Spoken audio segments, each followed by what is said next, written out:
हनुमान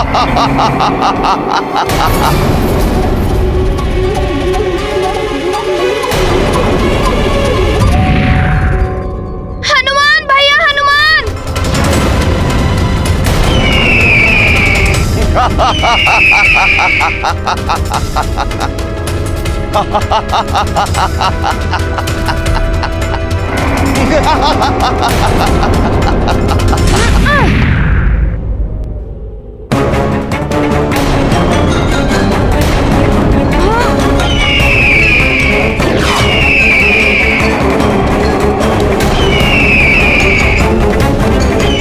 अच्छा वानर बालक, इसे मुझसे बचाने का प्रयास कर रहे हो।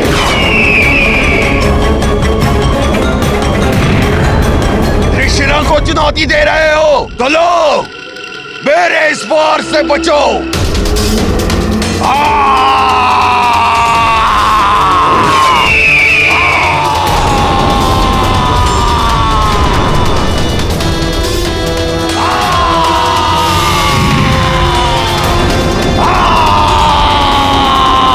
इसकी ध्वनि तरंग से उत्पन्न हुआ धूल का ये बवंडर तो सीधे नंदों की ओर आ रहा है। हनुमान को नंदों की रक्षा सुनिश्चित करनी होगी।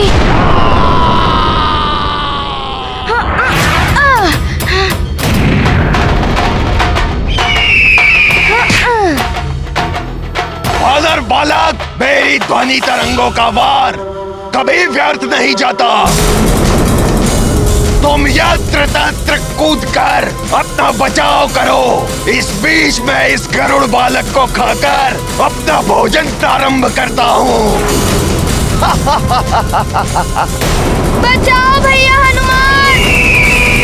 हनुमान तुम्हें मित्रजितांतक को कोई भी क्षति पहुंचाने नहीं देगा।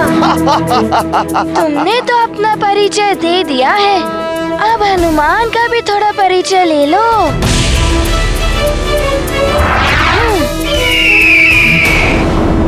आओ, आओ मेरे पास।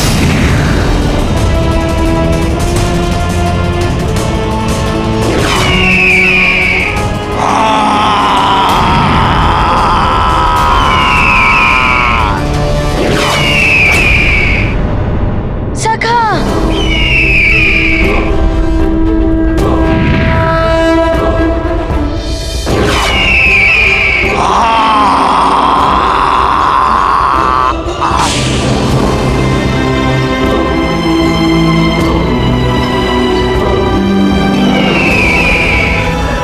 धन्यवाद हनुमान भैया।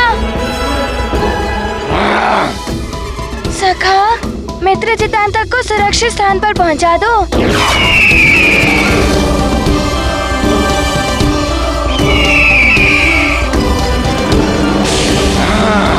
हाँ।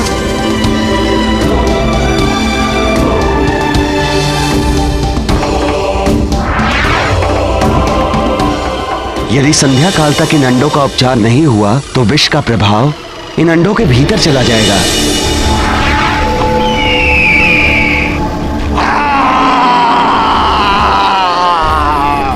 मुझसे मेरा भोजन छीनने का दुस्साहस किया तुमने, वानर बालक!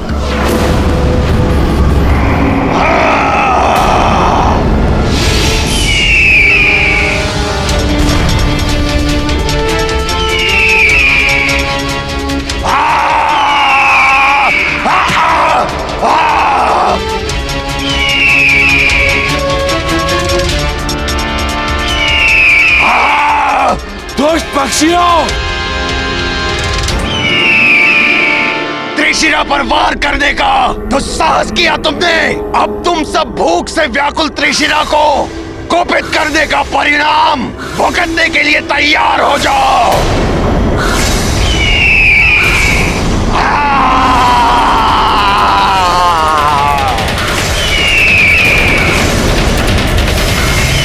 बचिए महाराज!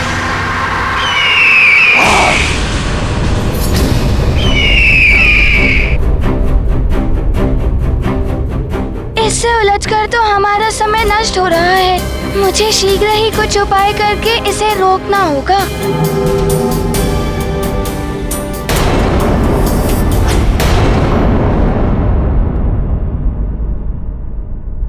कोई उपाय नहीं है मेरे पास। धिक्कार है मुझे। इतना लाचार हूं मैं कि मुझे अपने प्रिय मित्र हनुमान और उसके परिवार के विरुद्ध युद्ध घोषित करने के लिए विवश होना पड़ रहा है। राजकुमार सुग्रीव, अब हम सुमेरु की सीमा में प्रवेश कर रहे हैं। सुमेरु पर आक्रमण करने के लिए आगे कैसे बढ़ूं मैं? काका केसरी और प्रिय हनुमान की अनुपस्थिति में अकेली अंजना माता का सामना कैसे करूं, जिन्होंने सदैव मुझे अपने पुत्र के समान स्नेह दिया है। राजकुमार सुग्रीव, महाराज वाली का स्पष्ट आदेश है, सूर्यास्त के पूर्व हमें अपनी सेना के साथ सुमेरु पहुंचना है। मार्ग में कहीं भी रुकने का समय नहीं है।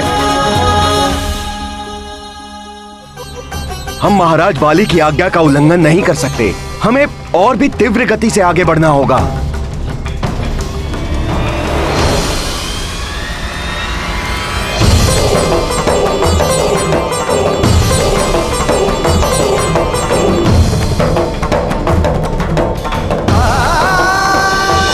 एक दिवस का समय देता हूं तुम्हें। मेरे आदेश का पालन हो जाना चाहिए, अन्यथा मैं तुम्हें भी मृत्यु दे सकता हूं।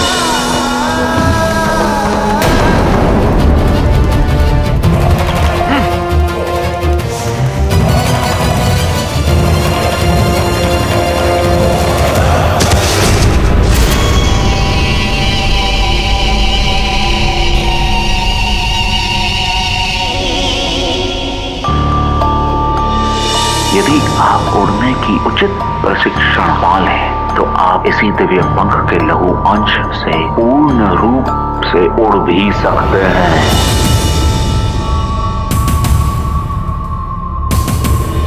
खग विद्या के आचार्य वायु मार्गी ऋषि कुंभज।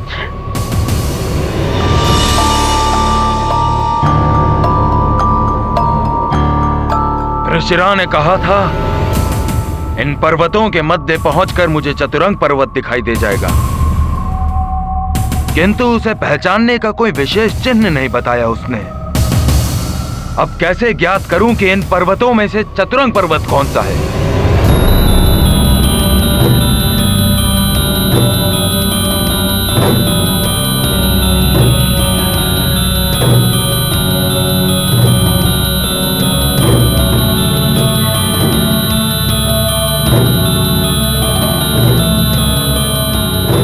इतना अद्भुत दृश्य,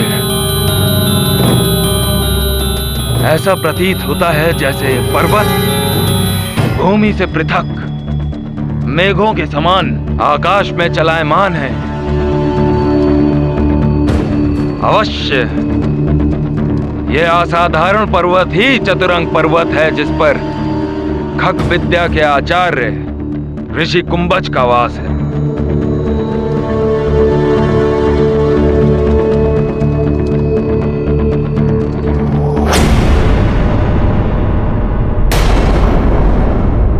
सूर्यास्त होने वाला है। मुझे शीघ्रता से उस पर्वत के शिखर तक पहुंचना होगा। स्मरण रहे बाले, आपको सूर्यास्त होने से पूर्व ही वहां पहुंचना होगा, अन्यथा वो दिव्य पंख के इस लघुवंश की दिव्यता समाप्त हो जाएगी।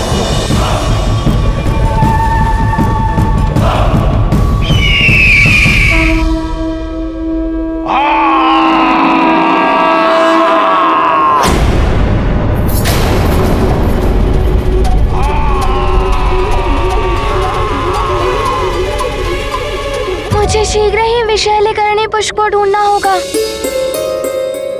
विष के प्रभाव से ये स्याह होते जा रहे हैं। यदि और विलंब हो गया तो इन्हें बचाना कठिन होगा।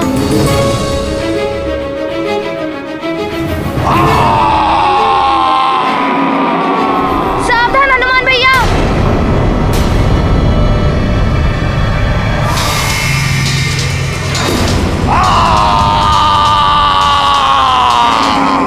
यदि ये तरंग हनुमान भैया के शरीर से टकरा गई तो उनका भारी अनिष्ट हो सकता है।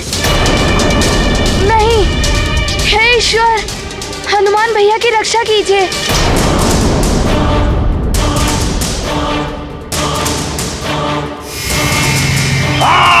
हनुमान भैया संभालिए।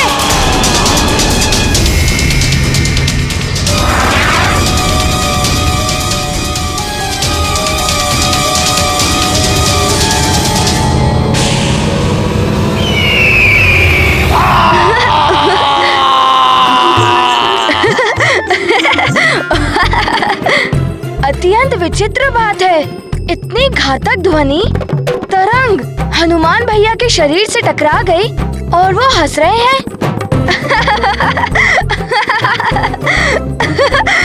त्रिशिरा की ध्वनि तरंग का ऐसा प्रभाव आज तक किसी पर नहीं हुआ। तुम हंस लो जितना हंसता है वानर बालक। मेरे घातक ध्वनिवार अभी शेष हैं, जिससे मैं शीघ्र ही तुम्हें धराशायी कर दूंगा।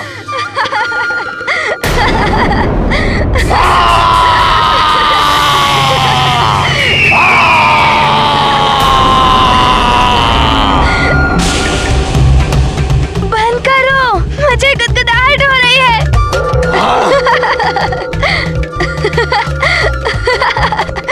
तुम त्रिशिरा के अन्य ध्वनि तरंगों से तो बच गए वानर बालक, पर अब मेरी सबसे भयानक महाध्वनि तरंग के वार से तुम अपना बचाव नहीं कर पाओगे।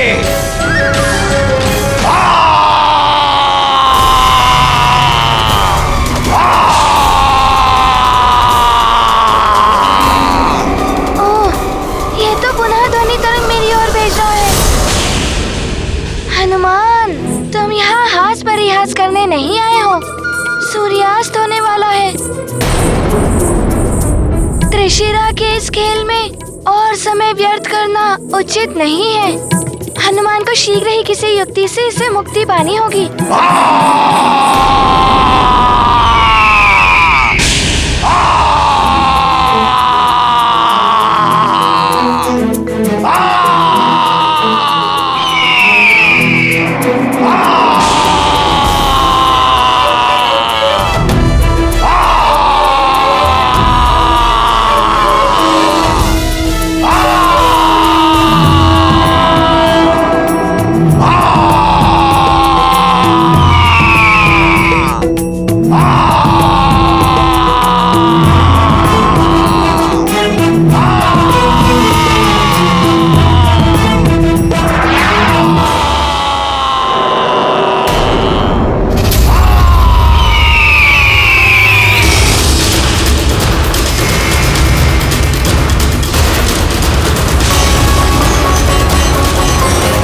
हनुमान भैया ने अपने शरीर को वज्र स्वरूप देकर त्रिशिरा की ध्वनि तरंग को लौटा दिया।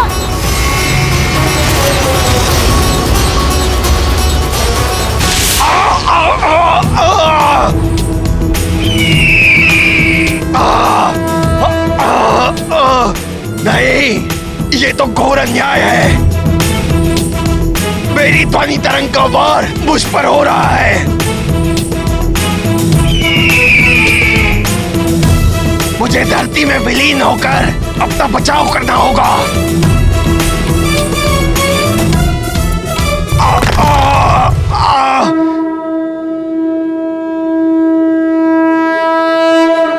अब तुम सब सुरक्षित हो।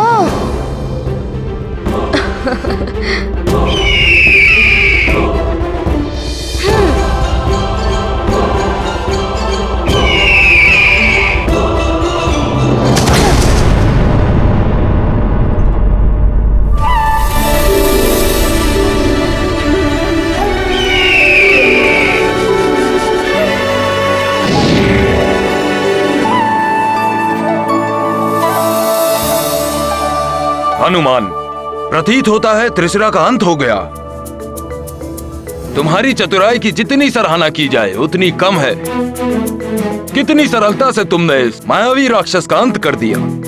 महाराज जटायु, हमें त्रिशिरा से तो मुक्ति मिल गई, किंतु अभी हमारा एक कार्य शेष है। सूर्यदेव अपने विश्राम स्थल की ओर बढ़ चुके हैं। सूर्यास्त भी होने वाला है।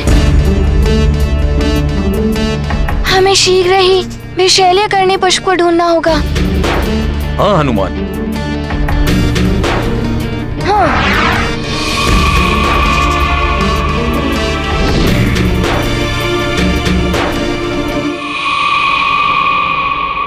परंतु हम कहाँ ढूंढे उस पुष्प को हनुमान भैया?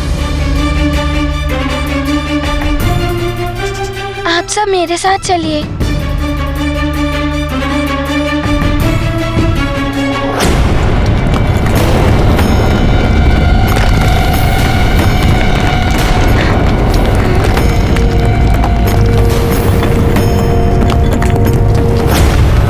ये भूमि में अकस्मात कंपन कैसी?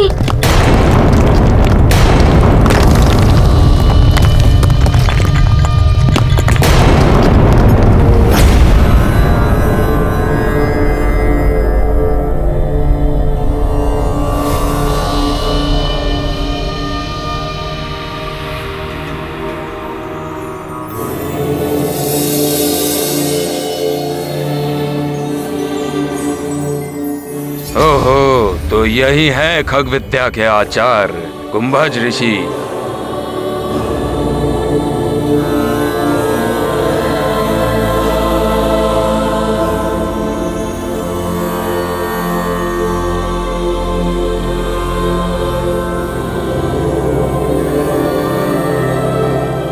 प्रणाम ऋषिवर।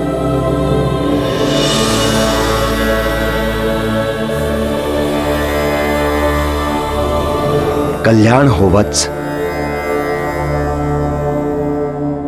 मैं किष्किंधा का महाराज वाली।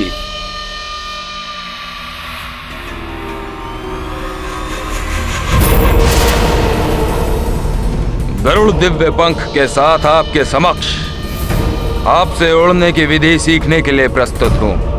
परंतु तुम दिव्य पंख नहीं, अपितु मात्र उसका लघु अंश लेकर आए हो। इसकी सहायता से तुम उड़ने में समर्थ हो पाओगे या नहीं, ये तो मुझे भी ज्ञात नहीं। ऋषिवर, पक्षियों की भांति उड़ान भरकर आकाश में स्वच्छंद विचरण करने की इच्छा है महानतम वाली की, और अपने इस इच्छा की पूर्ति के लिए महानतम वाली कोई भी यत्न करने के लिए तत्पर है। आप मुझसे जो भी कराएंगे मैं करूंगा। आपको मुंह मांगी गुरु दक्षिणा भी दूंगा, परंतु आप मुझे उड़ने में सक्षम बना दीजिए। वत्स वाली, जो गरुड़ों का दिव्य पंख लेकर चतुरंग पर्वत पर मेरे समीप पहुंचेगा, उसे उड़ने की विधि सिखाने का प्रयास करना मेरा कर्तव्य है। परंतु समय कम है। मुझे दिव्य गरुड़ पंख के इस अंश को सूर्यास्त से पूर्व अभिमंत्रित करना होगा, अन्यथा इसकी दिव्यता और शक्ति दोनों ही समाप्त हो जाएंगे।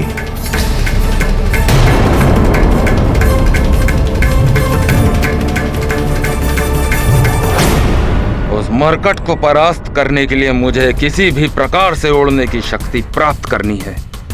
एक बार मुझे उड़ान भरने का रहस्य ज्ञात हो जाए, फिर देखता हूं वो मरकट हनुमान मुझसे अपनी और अपने राज्य की रक्षा कैसे करता है।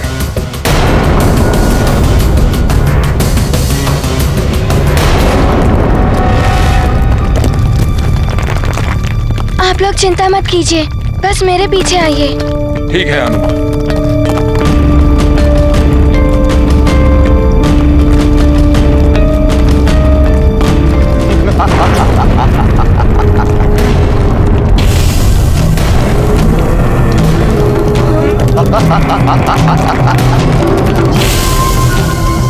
पीछे हटिए।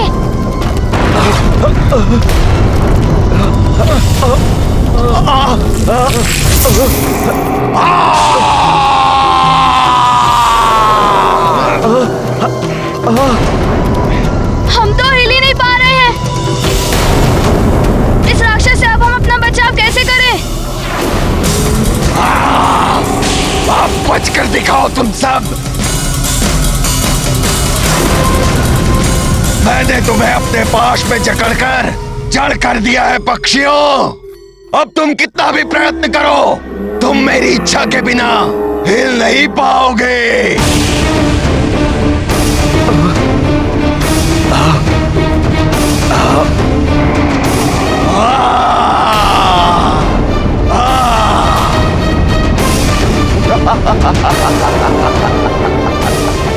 मुझे इस त्रिशिरा से गरुड़ों को मुक्त कराना होगा, अन्यथा वो इन्हें अपना आहार बना लेगा। तुम्हारे जीवन में अभी कुछ क्षण शेष हैं। इस वानर बालक को मृत्यु के घाट उतारने के बाद मैं शांति पूर्वक तुम्हें अपना भोजन बनाऊंगा।